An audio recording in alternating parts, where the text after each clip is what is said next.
Greetings, readers. Welcome to the February 2025 edition of Book Buzz, the show where I give you some recommendations of new books out this month, as well as something to read in the meantime while you're waiting for the fresh new books to come out of the oven. We're also doing this year a segment of historical bestsellers to celebrate the 125th anniversary of the Oshkosh Public Library. Yay! So stay tuned. February is a big publishing month. There's a lot coming out this month. It was hard to pick just a few to highlight, and I probably picked too many. So we'll go ahead and get started. First up, a literary novel on the 11th from very popular author Jojo Moyes called We All Live Here. The #1 New York Times best-selling author whose books so many love bring us a fresh contemporary story of a woman and her unruly blended family. Lila Kennedy has a lot on her plate: a broken marriage, 2 wayward daughters, a house that is falling apart, and an elderly stepfather who seems to have quietly moved in. Her career is in free fall and her love life is complicated. So when her real dad, a man she has barely seen since he ran off to Hollywood 35 years ago, suddenly appears on her doorstep, it feels like the final straw. But it turns out even the family you thought you could never forgive might have something to teach you about love and what it actually means to be a family. Sounds heartwarming. And for something to read in the meantime, try Commonwealth by Ann Patchett. For fantasy fans, a new book in a popular series, Emily Wilde's Compendium of Lost Tales by Heather Fawcett is out on the 11th. This is the 3rd installment in the heartwarming and enchanting Emily Wilde series about a curmudgeonly scholar of folklore and the fey prince she loves. Emily Wilde has spent her life studying fairies. A renowned dryadologist, she has documented hundreds of species of folk in her Encyclopedia of Fairies. Now she is about to embark on her most dangerous academic project yet, studying the inner workings of a fairy realm as its queen. Along with her former academic rival, now fiancé, the dashing and mercurial Wendell Bambleby, Emily is immediately thrust into the deadly intrigues of Fairy as the two of them seize the throne of Wendell's long-lost kingdom, which Emily finds a beautiful nightmare filled with scholarly treasures. Emily has been obsessed with fairy stories her entire life, but at first she feels as ill-suited to fairy as she did to the mortal world. How can an unassuming scholar such as herself pass for a queen? Yet there is little time to settle in, for Wendell's murderous stepmother has placed a deadly curse upon the land before vanishing without a trace. It will take all of Wendell's magic and Emily's knowledge of stories to unravel the mystery before they lose everything they hold dear. For another fairy novel that has fairy tale elements and scholarly elements and parallel worlds, try The Air Affair by Jasper Fforde, which is the first book in the Thursday Next series. I love that series. It's not as fae, but it's really good. And I think if you like the Emily Wilde series, you'll like Jasper Fforde's work. Next up, another literary book also out on the 11th, 3 Days in June by Ann Tyler. A new Ann Tyler novel destined to be an instant classic. A socially awkward mother of the bride navigates the days before and after her daughter's wedding. Gail Baines is having a bad day. To start, she loses her job, or quits, depending on whom you ask. Tomorrow, her daughter, Debbie, is getting married, and she hasn't even been invited to the spa day organized by the mother of the groom. Then, Gail's ex-husband, Max, arrives unannounced on her doorstep carrying a cat, without a place to stay and without even a suit. But the true crisis lands when Debbie shares with her parents a secret that she has learned about her husband-to-be. It will not only throw the wedding into question, but also stir up Gail and Max's past. Told with deep sensitivity and a tart sense of humor, full of the joys and heartbreaks of love and marriage and family life, 3 Days in June is a triumph and gives us the perennially best-selling, Pulitzer Prize-winning writer at the height of her powers. For a read-alike, try The Nest by Cynthia D'Aprix Sweeney. Next up, a mystery that sounds very enticing, also out on the 11th. The 11th is one of those days where I think we should all just stay home and read. The Queens of Crime by Marie Benedict. The New York Times bestselling author of The Mystery of Mrs. Christie returns with a thrilling story of Christie's legendary rival, Dorothy Sayers, the race to solve a murder, and the power of friendship among women. London, 1930. The 5 greatest women crime writers have banded together to form a secret society with a single goal: to show they are no longer willing to be treated as second-class citizens by their male counterparts in the legendary Detection Club. Led by the formidable Dorothy L. Sayers, the group includes Agatha Christie, Ingeil Marsh, Marjorie Allingham, and Baroness Emma Orczy. They call themselves the Queens of Crime. Their plan: solve an actual murder, that of a young woman found strangled in a park in France, who may have connections leading to the highest levels of the British establishment. May Daniels, a young English nurse on an excursion to France with her friend, seemed to vanish into thin air as they prepared to board a ferry home. Months later, her body is found in the nearby woods. The murder has all the hallmarks of a locked room mystery for which these authors are famous. How did her killer manage to sneak her body out of a crowded train station without anyone noticing? If, as the police believe, the cause of death is manual strangulation, why is there an extraordinary amount of blood at the crime scene? What is the meaning of a heartbreaking secret letter seeming to implicate an unnamed paramour? Determined to solve the highly publicized murder, the Queens of Crime embark on their own investigation, discovering they're stronger together. But soon the killer targets Dorothy Sayers herself, threatening to expose a dark secret in her past that she would do anything to keep hidden.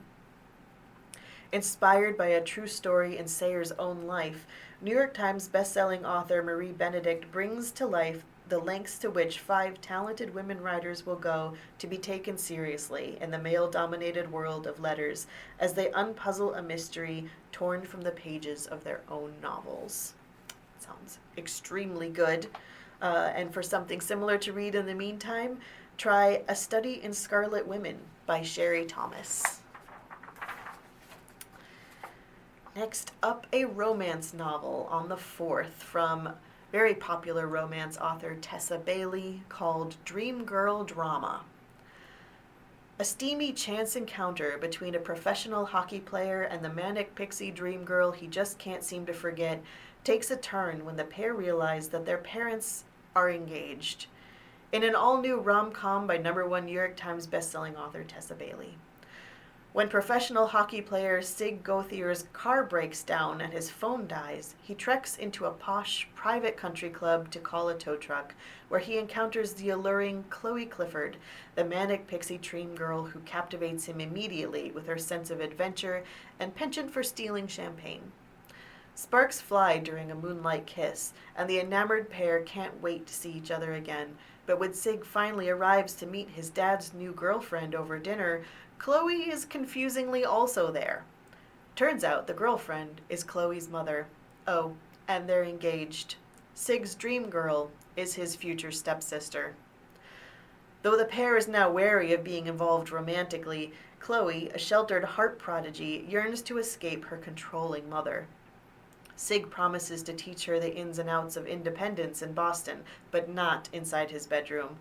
They both know there can never be more than a friendship between a famous hockey player and his high society soon-to-be stepsister.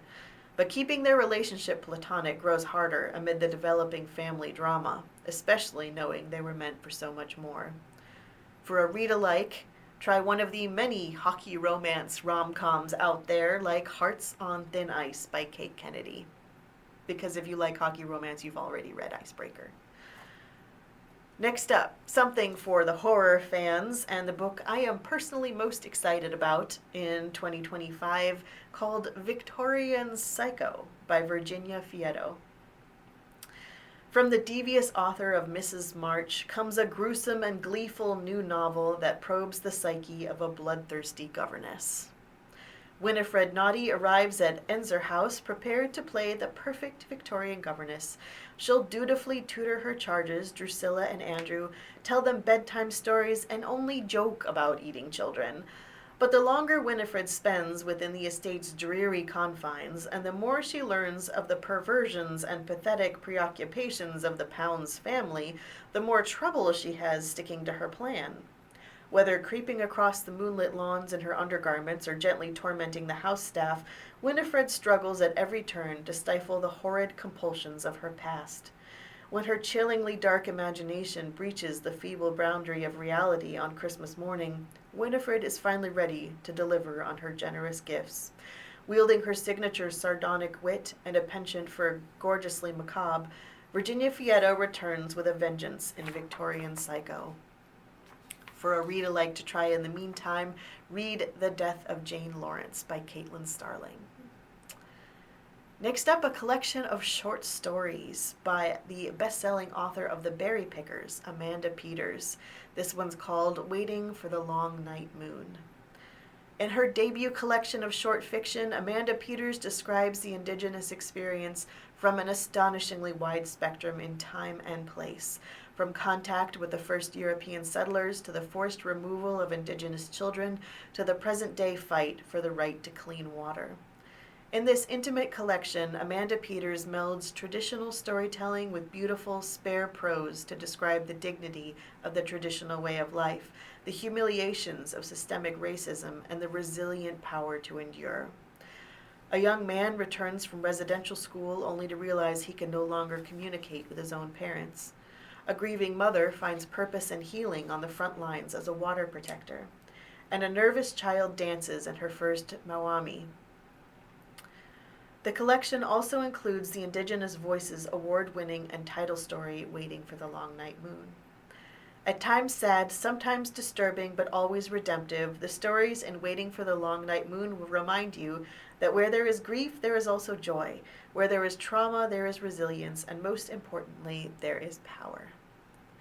For a read-alike in the meantime, A Mind Spread Out on the Ground by Alicia Elliott would be a good read.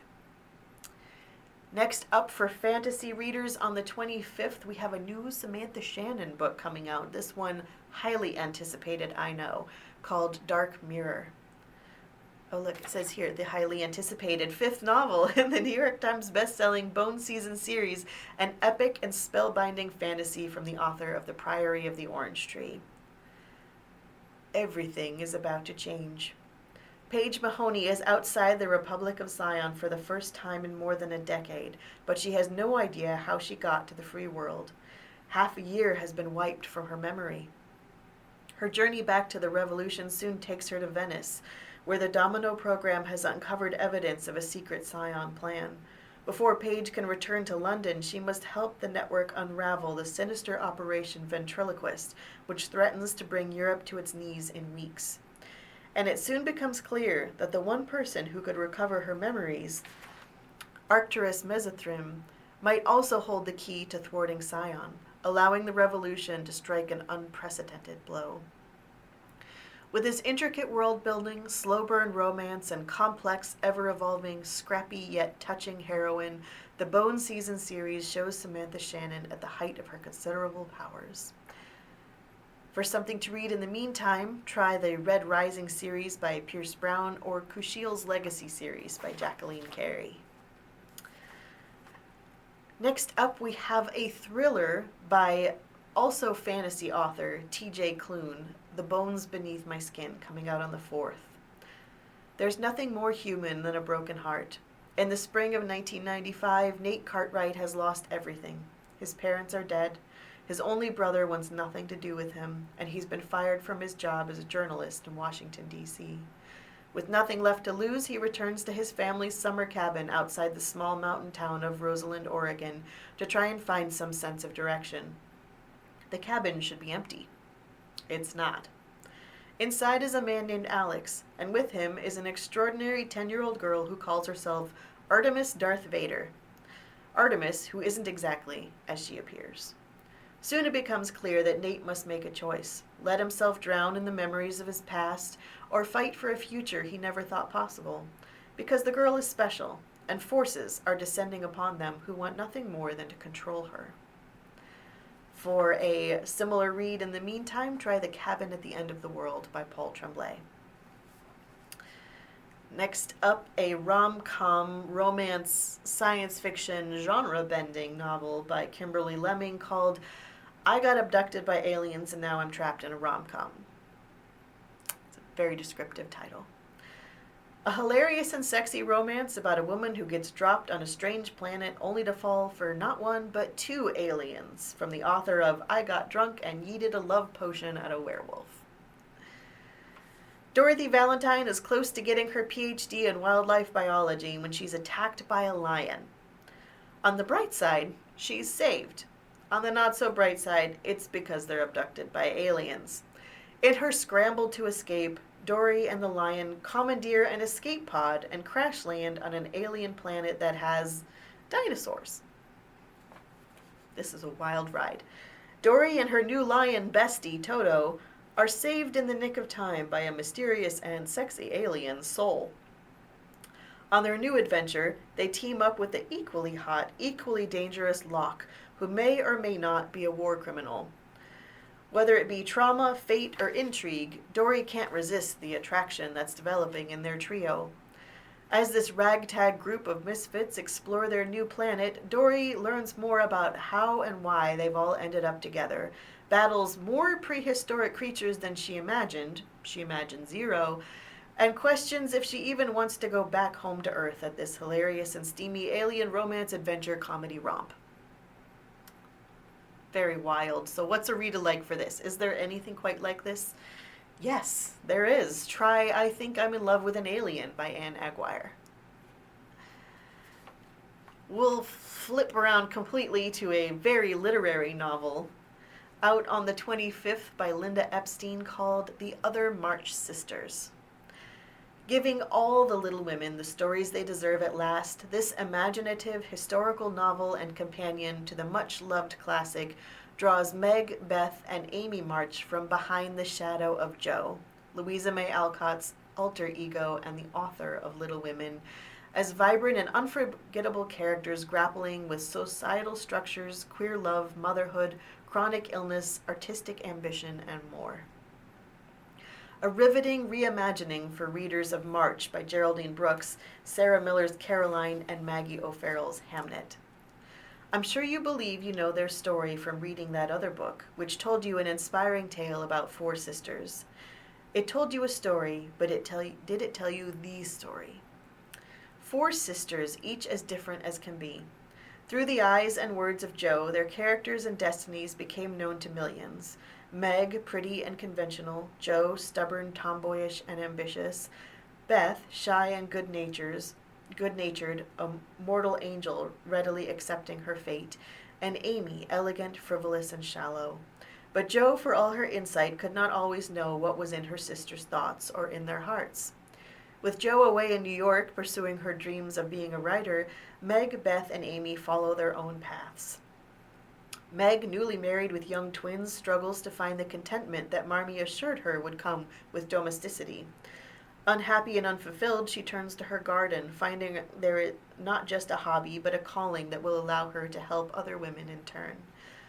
Beth knows her time is limited. Still, part of her longs to break out of her suffocating cocoon at home, however briefly.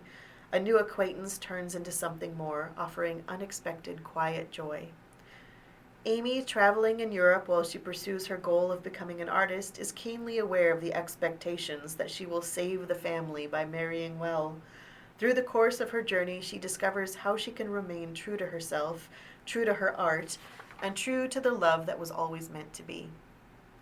By purposefully leaving Jo off the page, authors Liz Parker, Ali Malenko, and Linda Epstein give the other March sisters room to reveal themselves through conversations, private correspondence, and intimate moments, coming alive in ways that might surprise even daring, unconventional Jo. For read-alikes, try March by Geraldine Brooks and Marmee by Sarah Miller. March tells the story of the March family's father, who's away at the Civil War, and Marmee tells the story of their mother. Last up, we have a literary novel that I feel like is going to be up there as one of the novels of the year. That's my prediction I'm making now. It sounds really good. I hope it's good. I hope it's as good as it sounds. It's called Isola by Allegra Goodman and comes out on the 4th. A young woman and her lover are marooned on an island in this breathtaking saga, an epic story of love, faith, and defiance from the best-selling author of Sam. Heir to a fortune, Marguerite is destined for a life of prosperity and gentility. Then she's orphaned, and her guardian, an enigmatic and volatile man, spends her inheritance and insists she accompany him on an expedition to New France. Isolated and afraid, Marguerite befriends her guardian's servant, and the two develop an intense attraction. But when their relationship is discovered, they are brutally punished and abandoned on a small island with no hope of rescue. Once a child of privilege who dressed in gowns and laced pearls in her hair, Marguerite finds herself at the mercy of nature. As the weather turns, blanketing the island in ice, she discovers a faith she'd never before needed. Inspired by the real life of a 16th century heroine, Isola is the timeless story of a woman fighting for survival. I have a strange read-alike for you, The Martian by Andy Weir. But Sarah, you say, that's a space novel that takes place in the future, not an island novel from the 16th century. But I see some similar themes here. Isolation, survival, impossible odds, self-reliance, and it's a really good book. You should read both of them. So now we come to our bonus segment, Bestsellers Through the Ages, celebrating the 125th anniversary of Oshkosh Public Library. So for February, we're focusing on the decade between 1910 and 1920. Our chart topper for the decade is Eleanor H. Porter, whose novel Pollyanna debuted in 1913 and stayed on the top 10 charts for 3 years until it was replaced by its own sequel, Pollyanna Grows Up, in 1915. In 1916, Porter's on the chart again for Just David, in 1917 for The Road to Understanding, in 1918 for Oh Money Money, and in 1919 for Dawn. So very prolific and popular writer for that decade, by far and away the most popular author of that time. And her success would continue well into the next decade. She primarily wrote children's literature, adventure stories, and romance. And I think a lot of us have probably heard of Pollyanna. I think Haley Mills won an Oscar for her role in the movie. There's also another honorable mention author on here. It's the start of Zane Grey's career, who also appeared on the top 10 lists 5 times in that decade, including in the number 1 spot in 1918 for the UP Trail. And he'd go on to great success in the coming decades, and I have a feeling we'll be seeing him a lot in our top 10 charts for the next little while. So that is the end of our historic segment for this month, and I will be back next month for more new releases, older books, and then very, very older books to recommend to you to read in this exciting year. Take care.